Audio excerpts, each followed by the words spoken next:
პანდემიის დროს სოფელ თამარისში შემთხვევით მოხვედრილმა პროფესიით ინჟინერმა არტურ აკოპიანმა ძველი გერმანული სახლი აღადგინა და ქვევრის ღვინის წარმოება დაიწყო. დღეს მისი დაარსებული მარნეულის ღვინო უკვე ათობით სახეობის პროდუქტს აერთიანებს. მოამბე რეგიონების რეპორტაჟში ნახავთ, როგორ მასპინძლობს ახალგაზრდა მეღვინე ტურისტებს ღვინის სამშობლოში, რით არის გამორჩეული მისი ვარდისფერი რქაწითელი და რა გეგმები აქვს მარნეულ მეღვინეს მსოფლიო ბაზარზე.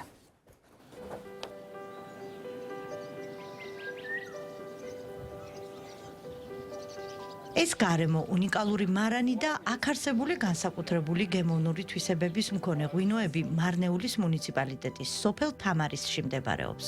სოფელში, საიდანაც რამდენიმე კილომეტრში ყურძნის უძველესი წიბწა აღმოაჩინეს და დაადგინეს, რომ ღვინის სამშობლო მარნეულია.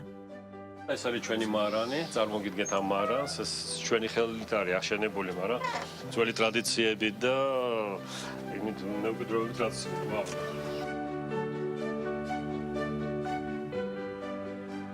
აქ არის ქვევრები, რომელიც 100 წლის არის, არის ქვევრები, რომელიც 70 წლის არის და ასე შემდეგ. და ერთი ქვევრი, რომელიც არის მინიმუმ 200 წლის.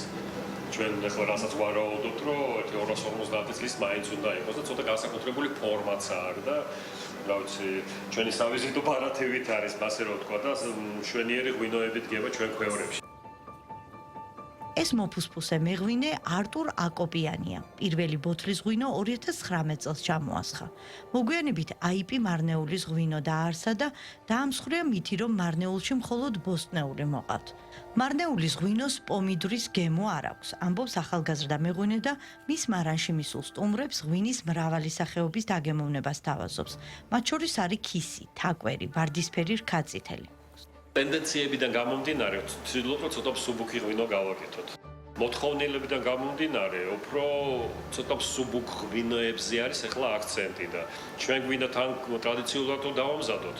თან ქვევრის იყოს, თან ცოტა სუბუქი იყოს, ესე რომ ვთქვა. ძალიან ისეთი სერიოზული ფესტივალი არის და ღვინის კონკურსი არის, რასაც ქვია, ის International Wine Spirit Competition IWSC-ზე. მათ გვაქვს აღებული ბოლო ჯილდო არის ვერცხლი აღებული, ჩვენ საფერავსა აქ აღებული. არანაკლებად ვაფასებ ჩემის აზრით, როცა აი ეს ქვევრის ღვინის ჰანტერ ევორდი რო არის, ესე ფაქტიურად ტარდება კახეთში, ესე რომ ვთქვათ რა. და კახელები რო შეაფასებენ შესაფერავს, რა, მას დიდი მნიშვნელობა აქვს.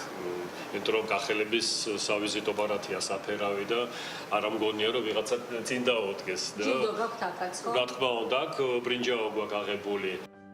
მარანში 10 ქვევრია. კლერტ გაცლილი ყურძენი ბუნებრივ საფუარზე დუღდება. ქვევრებში ვარგდება. შემდეგ კი მეღვინეს უჟანგავ ცისტერნებში გადააქვს. მთელი სამუშაო პროცესებიც აქ ტარდება. აქ ვასხავთ ღვინოებს, აქ ეტიკეტირებაც ხდება, დავარგებაც ხდება და ვინტაჟზე დაწყობაც ხდება, რა აქ უკვე ხდება ღვინის დაძველება ბოთლებში. ნელ-ნელა ვითარდებით და ვცდილობთ, რომ წინ წავიდეთ, რა თქმა უნდა, ხარისხი გავაუნჯობესოთ. აქ გვაქვს ყველაზე ძველი დაძველებული ჯერ 21-ის ღვინოები გვაქვს და დანარჩენი ხო ბევრი გაყიდული არის, მაგრამ ვცდილობთ, რომ ეს ბაზაც შევქმნათ, რაღაცა ბაზა რო გქონდეს შენახული და ამიტომ ჯერ ღვინოები რო გვექნება ბევრი, მერე უკვე გავალთ საერთო ასპარეზზე უფრო თამამად. არტურ აკოპიანი პროფესიით ინჟინერია, გაგრილების სისტემის სპეციალისტი. სოფელ თამარისში პირველად პანდემიის პერიოდში მოხდა და დარჩენა გადაწყვიტა. ძველი გერმანული სახლი და მარანი აღადგინა და ახლა ყოველდღე უამრავ ტურისტს მასპინძლობს. ქართულ ღვინოებს აცნობს და მის პოპულარიზაციას ეწევა. ჩვენ ხა ისეთ სოფელში ვიმყოფებით, სადაც მე მარტო სტუმრად ჩამოვდიოდი. და ერთ-ერთი სტუმრობის მერე გადაწყდა ეგ სოფელში სახლის ყიდვა. თუმცა ღვინის ისტორია არ დაწყებულა მაშინ.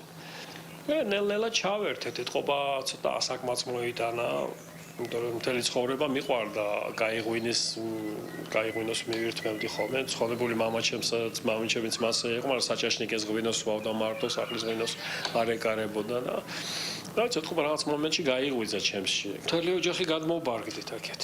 ესე გადავწყვიტეთ, რომ ეს ქალაქის ოროტრიალით უკვე ყველა დავიღალეთ.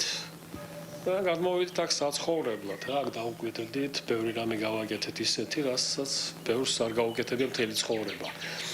კაი მეღვინეობა ჩამოვაყალიბეთ თავის პატარა ვენახებით, მაგრამ ახალისხიანი ყურძენით, ცოტა ოდენობით, მაგრამ კაი ხალისხიანი ღვინით.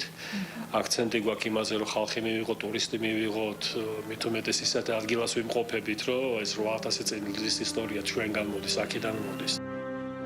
ახლა მთავარი მიზანი ექსპორტზე გასვლა და ვარდისფერი რქაწითელისთვის დაცული ადგილწარმოშობის სტატუსის მინიჭებაა.